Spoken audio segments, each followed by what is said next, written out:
Today, we're going to review the IBM reviews a special beer, the Resilience Sierra Nevada IPA. There you go. I'm going to introduce everybody. On the top left, we got Dan. Lower left, we got Mike. And then we got Rex. Hello, Rex. Hello. And Randy. Cheers. Cheers. And Corey. How you guys doing?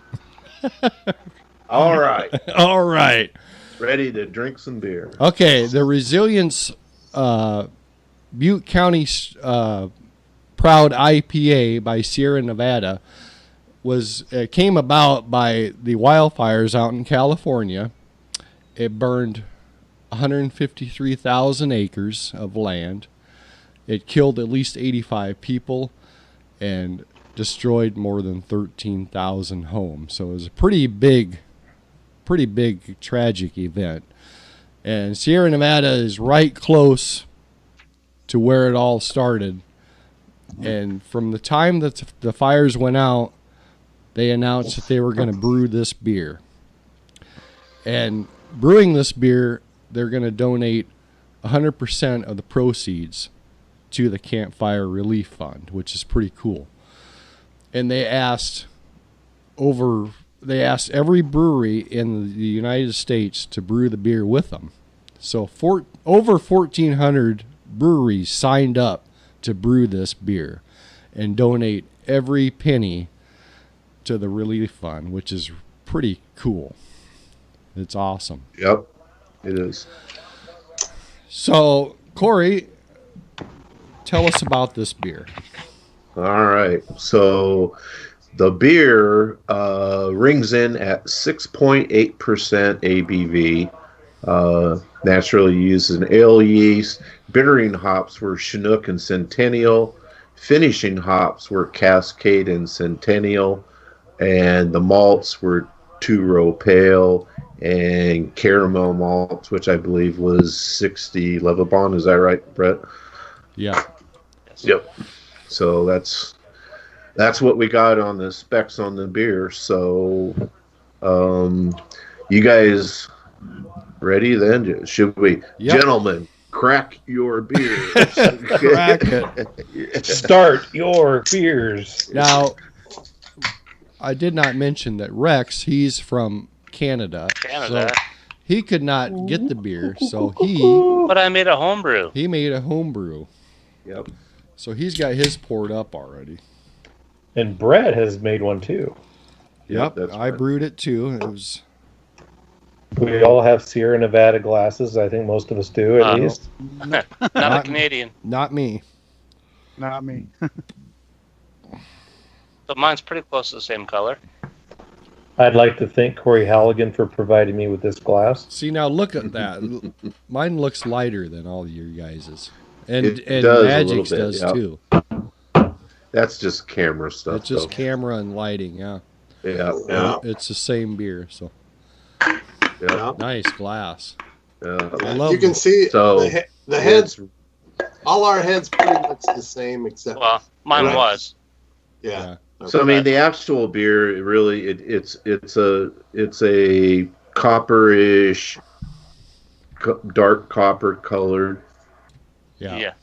with really a nice. Mine poured up with about an inch, a nice white foamy Mm-hmm. bubbles on it, and it doesn't appear to be, a really heavily carbonated one from the appearance here. Right, yeah.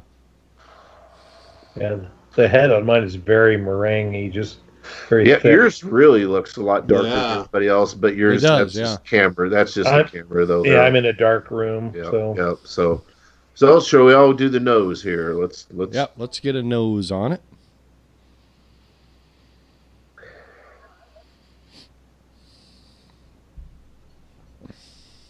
Very fresh. Yeah.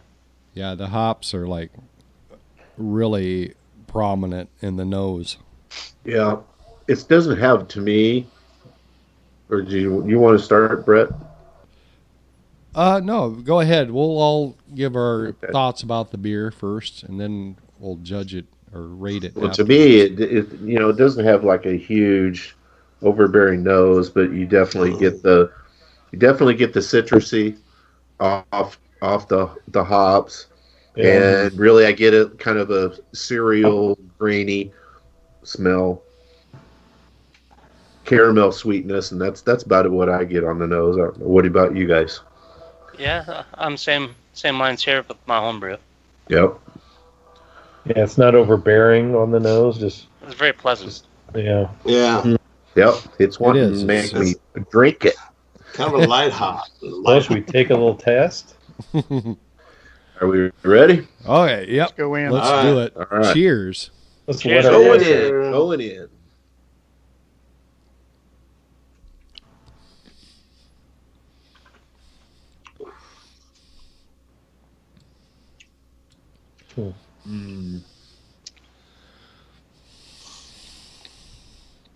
There's a little, just right up front. There's a little bite I'm detecting.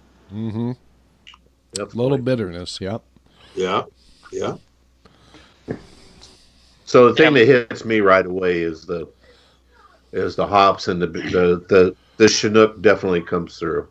Yeah. You know, Mhm. It's definitely resinous and piney up front, and finishes on the back of my tongue. And it hangs in there too. Yeah. Yeah. Definitely you get the caramel sweetness, and it's got kind of a, to me, what I call like a cereal sweet, grainy sweetness to it, but very nice beer. Yeah, very smooth. Old school Mm. IPA, like caramel forward beer, but definitely from what most of us drink, these days it's definitely more bitter because the IPAs have kind of gone away from that, really. Yeah, And they but have the this bitterness, yeah. this is a nice change because It is. the bitterness is definitely up front. So Mm-hmm. Rex, tell us about yours. What do you think of yours? What do you taste? Well, I don't get the Chinook because I use the Columbus as my half of my bittering hop, Right. so it's not as resinous, Right. but Yeah. there's still a really good sweetness to it, Yep. and From it tastes like a really well balanced beer. From the Centennial and the Cascade, it is well balanced. Yes.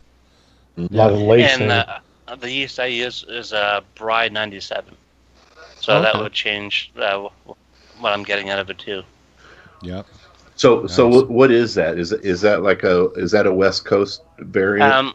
When I typed it in the beersmith, it came up as Butte CL0620. So it's an American mega brewery yeast. Mm. Okay. That's how it came across. Nice. So Yep. What do you think, Randy?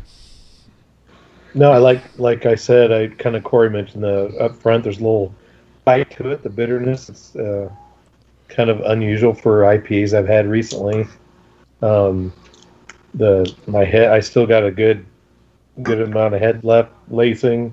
Oh yeah. So, Tastes nice and fresh. yeah. Yep. Yeah, Well it's- balanced. The color, I like that. A kind of a copper, darker copper. I don't know. It is That's what I've got. A darker, yeah. It's one of the darker malts for using an IPA. Yeah, we've gotten so far away from drinking these kinds of IPAs. It's I know. Yeah. everything. We really have. Yeah. Yeah. I mean, everything is New England style now, and it's like Yeah. Yeah. they're not bitter. Huh. Yeah. Yeah. So, Dan, not the IPA guy, what do you think? This reminds me of what IPAs tasted like 20 years ago. It does. Yeah. And, Yeah, absolutely. yeah, Yeah. there's a lot more pine, like people have said. It's not as citrusy. There's no grapefruit or anything like that. It's just a good, clean, simple, old-style IPA. Yeah. Yeah. Yeah, absolutely. I think there's citrus on it, but that It's not overwhelming. well, I think the Chinook covers that up. Yeah. Is what happened, because there's a fair amount of Centennial and Cascade in this too, and I got the citrus on the nose, but it really gets covered up on when you're drinking it because of that Chinook, I think. Right. And from drink Magic, what do you think? What are you picking up on it? From drinking all the New England IPAs that I've been drinking, I'm so used to the citrus kicking you right in the face that I'm not picking up a lot of citrus on this, because it's just it's not what I'm used to. Right. But it's covered with that little, and it's not overwhelming bitter for me. It's just, I think that little bitter that is covering up a lot of the maybe covering up some of those flavors that normally I would taste. But I think the other hops that Corey mentioned maybe were used more for the aroma hops later in the boil, or whereas the upfront stuff, the bitterness was more the 60-minute boil hops. Yeah. In this case, it was they were referred to as finishing hops. So the Cascade was definitely on the finishing side. So it's a 15-minute. So Cascade and Centennial. When I drink it, I get a upfront bitterness right away, and then I get the piney and like Corey said, the resinous, and and Corey mentioned the grainy part of it. I do taste that, and I didn't really think about that until he said it, but I do get the graininess of it, and nobody's really mentioned it, but I picked up on it. I am getting a little bit of citrus on the backside, just a little bit, and I think it might be some of the sweetness too, but I think it's a little bit citrusy on the backside. If you can, if you can get. I'm getting citrus on it too. You have to though. It's just, I think it's one of the reasons is because that bitterness really hangs in there. It does, yeah. It really, I mean, because it's bitter. It's bitter enough that it almost tends to be a aftertaste, Yeah.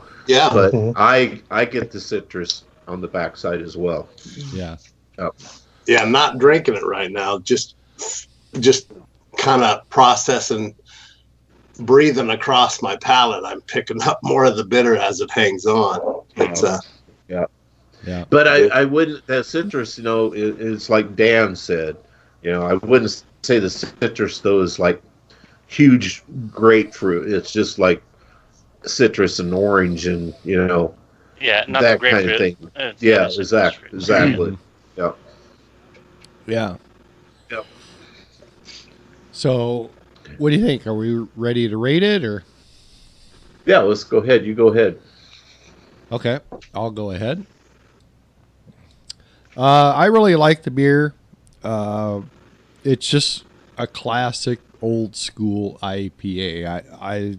I love it, and I'm so used to the New England style IPAs. It was, like I said, I brewed this beer. It was a lot of fun to brew because it brought me back to the old school, when I used to brew these all the time, so that was really cool. Based on what Sierra Nevada did for the Campfire Relief Fund, I give them a 5. But the beer itself, it's pretty good. I'm happy with it. I like it. It's I got to give it a 4.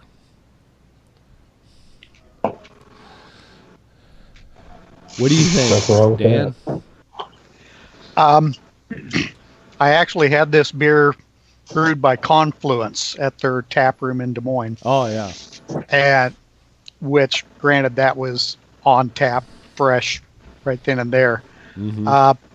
I gave it a 3.5. Now, granted, I'm not the IPA fan, so a 3.5 is outstanding IPA. That'd be a 4.75 for everybody else. I'll stick with the 3.5 on this. It's a good old style IPA. It's not over the top anything. It's just a good one, and as IPAs go. There you go. Randy. I would say that I like the beer. It's a good rounded IPA. I really wasn't into IPAs until a few years ago.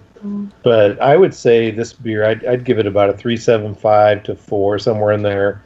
I'm more into the, a lot of the IPAs you see today, or the citrusy, mosaic, the more, at least the ones I like. So you're giving it like a 3.8 then? Yeah, you average it out, 3.82 maybe, somewhere in there. But there you go. But no, I really like it. I drink it again. I have a 6-pack of it, so I really enjoyed it, and I'm glad that they did this. Yeah, it's pretty cool. So I know someone that actually lived right where the campfires. They moved away from that area 1 month prior to the campfire coming through. And moved back to my hometown, and they since found out that their house was the house they lived in at the time was completely gone. So so they missed it by 1 month. But anyway, yeah. Cheers to Sierra Nevada for doing this whole thing. Absolutely. Yeah. Magic. I would definitely say cheers to Sierra Nevada. That was a good move. Very charitable. Yep. And it's not the IPA that I'm into right now that I'm really heavy into drinking. So I'm gonna give it a 3.5 because it's just for me, it's just not what I'm into right now. And I hear you. But I can drink it. I can drink the heck out of it, but it's not what I would choose. You like the tropical and juicy I'm heavy into all the tropical, and I'm not picking up any of that. So yeah, that's about where I would put it. Yeah. Mm-hmm. And Rex, how are you going to rate your homebrew? I want to say it's A1 Super Deluxe. It's homebrew. Yeah. I think this is probably a 4 out of 5. It hits a lot of the buttons for me. I think the next time I brew it, I'll try to make sure I have the Chinook. Is it Chinook? Yep. Yeah, right. Yeah. Yep. I'll try it definitely has Chinook on it, yeah. And because I will brew it again. Let's see if there's a difference in the flavor. Awesome. And the aroma. But it's a really good beer. Yep. I enjoy it. Lot. Good job. And last but not least, Corey, what do you think? What's your rating? Well, a lot of stuff's already been said about it, so just cut into the chase. To me, it's just a classic old school IPA, with bitter IPAs back in the day. It's, like everybody else said also, cheers to Sierra Nevada for doing it. And like Brett said, 5 for them for doing it. But the beer itself, solid old school IPA, nothing really special. It's a simple recipe. That's the way it was designed. Mm-hmm. I give it a solid 3.75. There you go.